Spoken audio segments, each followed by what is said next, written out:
Hi, I'm John Ruthven, and I had the distinct honor of portraying one of the most unusual occurrences in wildlife history, and that's the life of the passenger pigeon.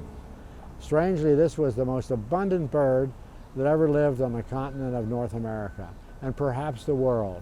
There were hundreds of millions of them.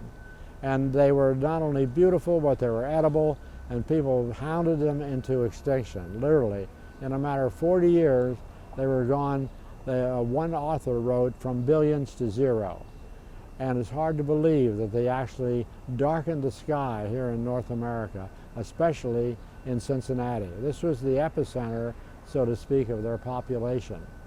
And Martha, it turned out, was the last of their tribe. She lived for 25 years in the Cincinnati Zoo. They were to keep her alive that long. And so I was asked by the Smithsonian Institute on the 100th anniversary of her birthday to do a special painting of this magnificent bird.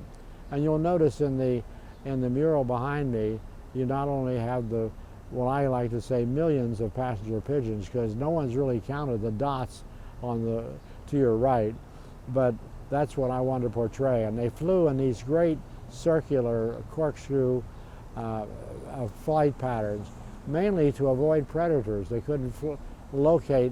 They like to, a hawk would like to fly into the midst of them, disperse them, and then grab one. But so Martha was the last bird, and when she died, and we did the original painting, Artworks, the group that does these wonderful murals all through the city, asked me if they could portray the Martha and her minions flying into oblivion on the side of this wall. Well, I was thrilled to do it. And I had 14 young artists working with me, and they couldn't have been better. They were so excited about it. And we had an art director who literally digitized my original painting on the wall. So each artist had his own little cubicle to work on, and I supervised them and watched them. Had a great time with them. And then they asked me if I would get up on the scaffold 3 stories high and paint Martha. And Martha's over to your right, and she doesn't look that big from where we stand, but up there she was 21 feet long. I was literally up to my neck in feathers, and I had to go up and down 3 different stories to encompass the whole thing. It took me 2 weeks to paint her in the hot August summer 2 years ago. And I remember that when I was up there, I drew a lot of crowds down here watching me paint it. And this one lady looked up and she said, "Get that old guy off the scaffold." And I looked down and said, "What old guy?" You know. So that's the way it went. And then another lady, after we had our great unveiling, she said, "John," she said, "how long is that paint going to last?" And I said, "Well, it's guaranteed to last 20 years. And she said, "Are you going to come back and touch it up?" I said, "Of course." I was 90 at the time, and so I'll be back and do it.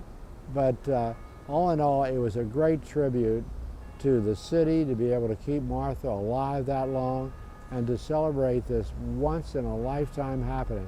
It's never happened in the history of man where a total species of this magnitude has become extinct due to the callous thoughts of protecting the bird. In 1900, they realized the bird was disappearing, and there was a lot of money put out for a reward. Anyone finding a male passenger pigeon they could mate with Martha. It was never found. And then she was shipped after she died to the Smithsonian, where she is perched today as a stuffed specimen. And there are countless cities and towns around the eastern United States, and rivers, roads, all kinds of hamlets named for the passenger pigeon. One is Pigeon Ford with Dolly Parton, just comes to my mind, but there are many others. So with that thought, I want to leave you with another thought, that things happen so quickly, and certainly it was the case with the passenger pigeon. It was literally here today and gone tomorrow.